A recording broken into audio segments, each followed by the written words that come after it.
در سریال برادران و خواهران می‌بینیم که عاکف در مدرسه و رو به همه اعلام می‌کند که عمر پسر سوزان است و همه متوجه راز بزرگ سوزان می‌شوند. عمر با شنیدن این واقعه شوکه شده و ناباورانه به سوزان خیره می‌ماند. هاریکا نیز از اینکه عمر برادر نتانیائوس شوکه می‌شود. قدیر و آسیا هر کاری می‌کنند تا عمر را آرام کنند تا بتواند با واقعیت روبرو شود و آن را قبول کند. اما عمر که شوکه شده از آنجا فرار کرده و به قبرستان می‌رود و به سر قبر پدر و مادرش رفته و ساعتها شروع به گریه کردن و درد و دل کردن با آنها می‌کند. در ادامه شنگول به سراغ سوزان رفته و او را تهدید می‌کند که همه حق و حقوق عمر را از او می‌گیرد و رو به او اعلام می‌کند که نمی‌تواند بچه به دنیا بیاورد و او را همانطور در خیابان رها کند تا دیگران او را بزرگ کنند و در آخر هم حق و حقوق پسرش را ندهد و کاری به کار او نداشته باشد.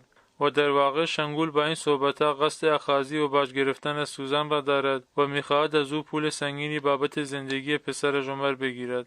سوزان که از تهدیدهای شنگول ترسیده عمر را به شرکت دعوت می‌کند و بعد از آن نیز وکیل شرکت سر می‌رسد. سوزان رو به عمر اعلام می‌کند که تو باید یک سندی را امضا کنی که تحت آن هیچ حق و دینی به من نداری و من قانونا مسئولیتی نسبت به تو ندارم و هیچ هزینه و پولی هم بابت این سالها به تو و زن شنگول نمیدهم. سوزان ماجرای شنگول را تعریف کرده و عمر متوجه اقدامات شنگول شده و بلافاصله سندها را امضا کرده و با عصبانیت از اتاق سوزان بیرون می رود.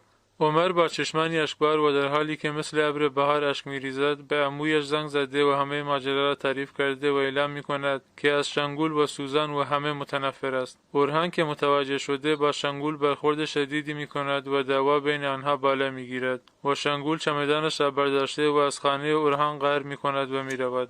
عمر بعد از چند دقیقه گریه و ناراحتی با چشمانی اشکبار و ماتم زده به سمت بیرون شرکت می رود. اما بیرون از شرکت متوجه دعوای سوزان و نباهت می شود. سوزان پیام‌های عاکف را به نباهت نشان داده و نباهت می فهمد که عاکف در حال خیانت به اوست و مدام دور و بر سوزان می پلکد. سوزان بلافاصله قدم زنان از نباهت دور می شود. نباهت که مملو از خشم و عصبانیت است ماشین را روشن کرده و قصد دارد سوزان را زیر بگیرد. عمر که متوجه شده به سرعت خودش را به آنجا رسانده و سوزان را هل میدهد و ماشین به عمر برخورد می کند. سوزان بلافاصله متوجه فداکاری عمر شده و او را به بیمارستان می رساند. در بیمارستان عمر تحت مداوا قرار گرفته و مشخص می شود که حالش خوب است و فقط دستش آسیب دیده. سوزان با دیدن فداکاری و جوانمردی و بزرگمنشی عمر و اینکه جان او را از خطر مرگ نجات داده حسابی از او تشکر کرده و عذرخواهی می کند. عمر هم سوزان را بخشیده و عذرخواهی او را قبول می کند و برای اولین بار رابطه مادر پسری بین آنها شکل می گیرد.